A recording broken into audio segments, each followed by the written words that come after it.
What type of game are we going to expect here tonight, given you talked about intensity, but there's such star power there and willpower to go with all that skill? Well, I think you can just look down that hallway and, their last 10 games, before their loss in overtime, they went 9 wins in a row, so they're 10-0 and won their last 10 games. They don't know any other way of playing except to come at you and come at you. They're going to forecheck hard. They're going to have lots of bodies and traffic in front of our net and grind, and that's the way they play. They're a hard team to play against.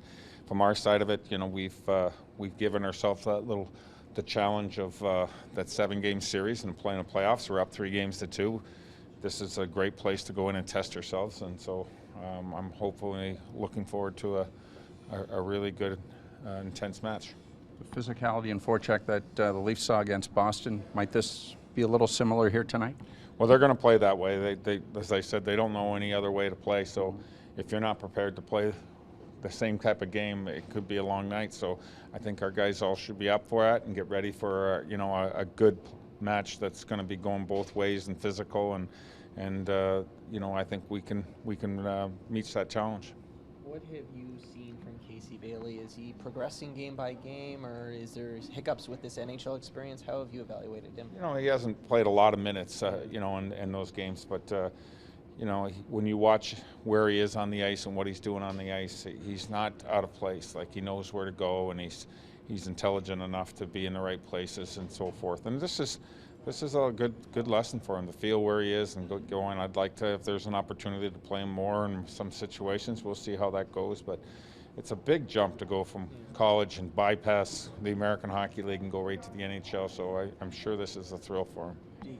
He's in tonight, I suspect. He was just answering if I'm in. So yeah, his dad's here on the trip. It's the first time he's going to get to see him live. I'm just wondering, in your hockey life, can you remember being nervous or playing in front of someone and the emotions that will bring out in a player?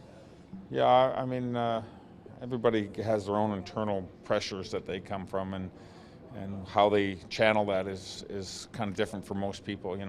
If your dad coming in puts a lot of pressure on him, I think he's going to be excited for that, and his dad to get a chance to see him. I think that's a good thing, and I always had my own pressures were mine. Like, I put my own pressure to make sure I wanted to do well. I wanted to be a good teammate. I wanted to do those things that I needed to do, and I'm sure he feels the same way, and it'll be a thrill for his dad to see him. Given all the changes on your blue line the last month, what have you liked about these 3 pairings that seem to have settled in nicely alongside each other? Well, I think that you look at the younger pair, and we've changed that out here and there. We've changed McWilliam back and forth, and we had Brennan up here and different. Mac is a harder man. Like, he plays physical, and he has the ability to block shots. If you remember the Boston game against Chara, blocking those shots, and Eriksson has done a nice job with. He's a very smart player.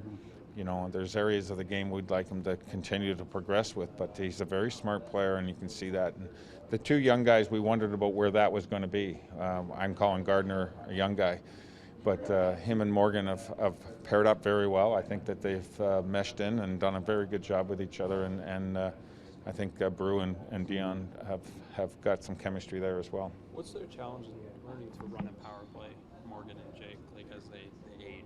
What's the challenge in doing that at a young age? Running a power play always comes down to decisions and what you're doing and how focused you are at doing the things that has to be done. Like, they both need to shoot the puck more and get pucks through more with some purpose and energy.